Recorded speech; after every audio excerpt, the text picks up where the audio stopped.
So this video is really fast paced because this was originally supposed to be a collection of shorts, but I'm just going to combine everything into one video so I could snip out snippets into shorts to gain mass views. And yeah, so let's start because I hate long intros. Thing number 1, make DIY stickers. This is genuinely so fun. I love having stickers of my creations just to stick anywhere. There's a step-by-step process of how to make them at home. It's super duper easy. What you need is parchment paper, clear tape, scissors, and a drawing. First, draw your OC, and then second, cut it out. You could leave a white outline, but you could just leave a white outline. Then put the drawing on the tape. Then put another piece of tape on the drawing. Lastly, cut that drawing out and then boom, now peel back the parchment and stick it on your dog's feet, anywhere. But that last step is required or you will be cursed by a witch, by the way. If you want your drawing to be extra clean, then just draw it digitally and then print it out. That works perfectly fine too. I don't know why it wouldn't, unless the witch doesn't want you to. Second thing, make paper dolls of your characters.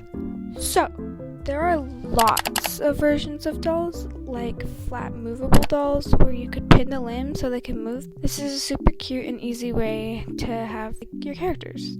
Another version is 3D paper dolls where they could stand up on their own. Basically a figure of your OC but made out of paper. Super amazing. Wish I would do it, but I'm lazy. Another version is more digital, but I'll get into that in a second. A great 3D doll tutorial. Tutorials in my description. Third, headcanon generator. This is such a fun way to expand your characters and find mini quirks about them and their personality. Just search up character headcanon generator. I forgot to mention this, but you draw the headcanons too. It's really cute. Fourth thing is what's in their bag. Ask, what would this character carry around and why? It's a good way to make your character feel more real by letting their stuff interact with them, or them interacting with stuff.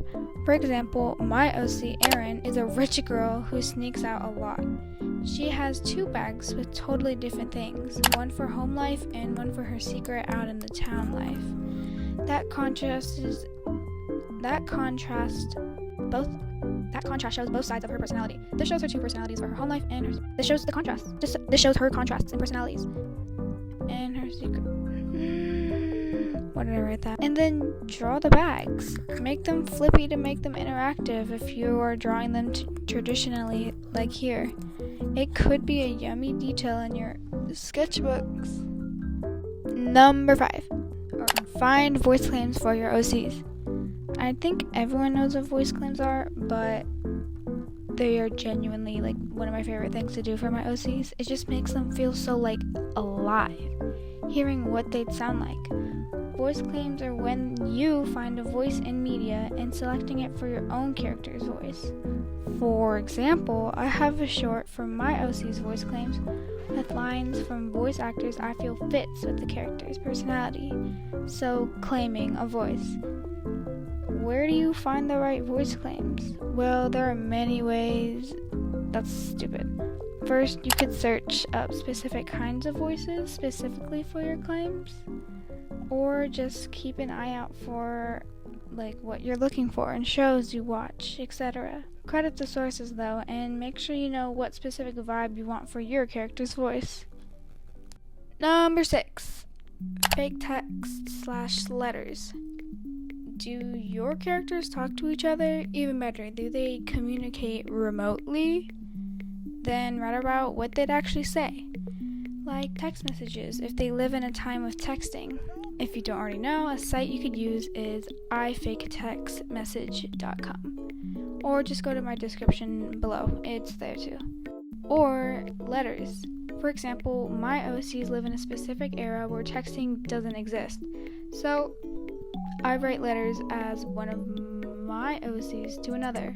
It's a great way to explore how they connect to each other and interact. It's super duper fun. Same idea works for texting. Here are my examples.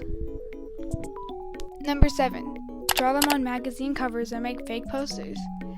This one requires a lot of drawing, but it's such a fun idea. It's a cool way to explore your OC's world. For example, my OC Vivi is a small sheep artist. It's rare in her world, stick with me. And she gets a lot of public commentary that she doesn't ask for. The plot is that she ends up going missing. She's fine, but she might go to jail. I drew what a magazine cover would look like if it was produced in her world. Or just a fun way to draw your characters. Credit to May on Pinterest for the magazine idea from an illustration she did. Yeah, she's great. Number 8. Make your character profiles on websites made to hold character lore. Sites like Unveil and Character Hub ask amazing questions to help build your characters, and you will spend hours gushing over your OCs. Well, I did. And I'm not sponsored, but you can go to my description to find the websites. By the way, follow me at Nina Thinks on Unveil and at Nina _ for Character Hub, or just go to my description. That's easier. Number 9. Draw your characters in real life environments. I don't know how to explain it. Find a real photo that fits and draw your character interacting with something or just existing there. Some good tips to know is make sure to have a layer, if you're doing this digitally, to have a layer where a color drops from the background to try to make the character blend in more, because it will look a little out of place if you're not realistic stylist. I can't talk. Here are my examples. Super fun, especially since you don't have to draw any backgrounds. Number 10. Make a digital dress-up doll of them. This is from too long to fully explain, but here's a short version. Draw your character's base with no clothes, but don't be freaky, or do, I'm not you. And then draw different outfits on a separate layer from them. This is a really fun way to see what outfits they'd wear. Like, what are their pajamas? Normal clothes, fancy outfits, or are all of their outfits fancy? You could build them their own wardrobe, and you'll find what works and what looks ugly really quick. Super fun. Woo! And finally, number 11. Frame pictures of drawings you made in real life, like they're real people. What would they choose to frame? Or would they want to frame themselves? And that's it. I hope and encourage you to try any of these things for your OC's sake. And thank you so much for watching. And if this video does well and gets more than 0.5 likes, I'll make a part 2.